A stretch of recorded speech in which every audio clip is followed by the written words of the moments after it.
Україна не потребує жодних порад у питанні захисту своєї державної мови, тим більше від агресора. Так секретар Ради національної безпеки і оборони Олексій Данілов прокоментував висловлювання російського секретаря Радбезу Миколи Патрушева.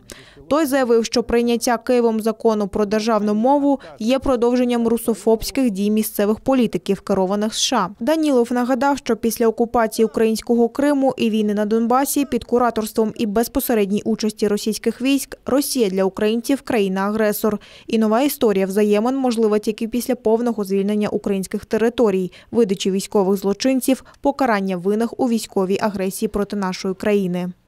Українська мова – єдина державна мова, статус якої закріплений в Конституції України. І порад Росії або будь-якої іншої країни світу щодо цього питання ми не потребуємо.